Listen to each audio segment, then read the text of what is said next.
کہاں ہے آپ کے بادشاہ کا محل؟ تو نے کہا محل شہل تو کوئی نہیں، مسجد میں ہوں گے امیر المومنین۔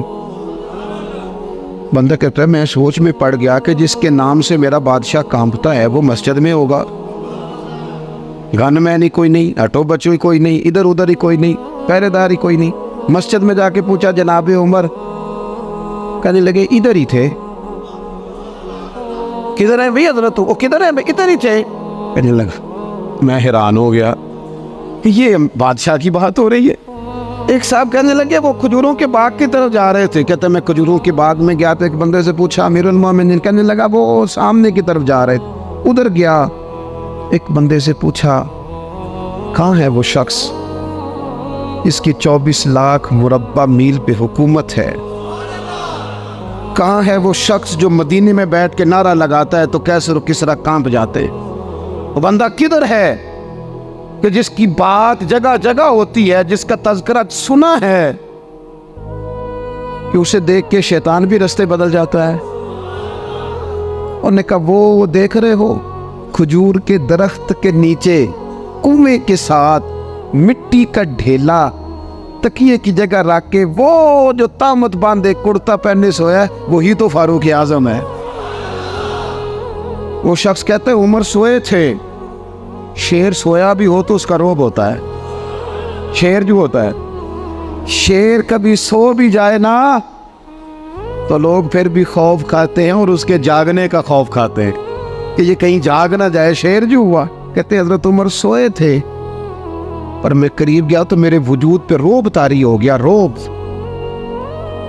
اور میری زبان سے بے ساختہ یہ جملے نکلے کہ عمر تو انصاف کر کے سویا ہے نا، تو مٹی کے ڈیلے پہ بھی تجھے سکون کی نیند ہے۔ نوجوان آیا اور آ کے رو ہی پڑا۔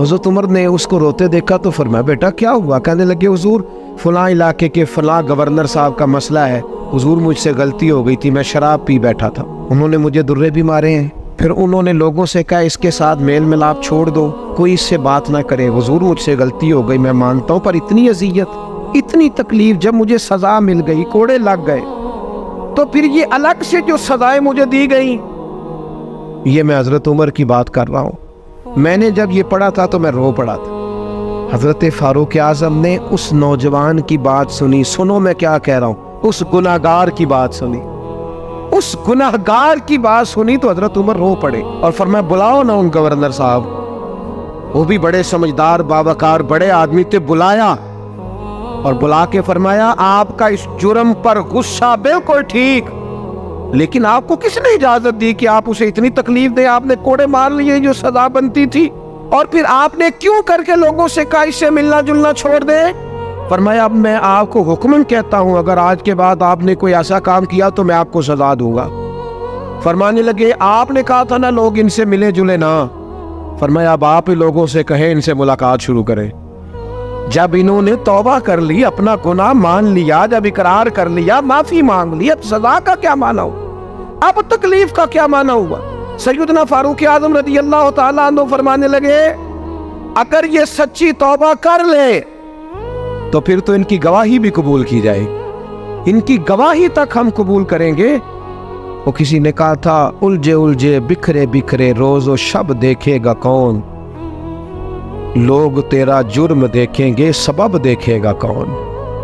لوگ معافی نہیں دیتے، لوگ درگزر ہی نہیں کرتے، انسانوں سے غلطیاں ہو جاتی ہیں، لیکن اگر کسی نے توبہ کر لی، اور صحیح حدیث میں موجود ہے نبی پاک علیہ السلام نے فرمایا اگر کبھی کسی بندے سے کوئی گناہ ہو گیا پھر اس نے توبہ کر لی، اگر کسی نے اس بندے کو دوبارہ وہ گناہ یاد کرایا تو اللہ تعالیٰ اس بندے کو یاد کرانے والے کو سزا دے گا، مرنے سے پہلے پہلے اسے بھی اس گناہ میں مبتلا کر دے۔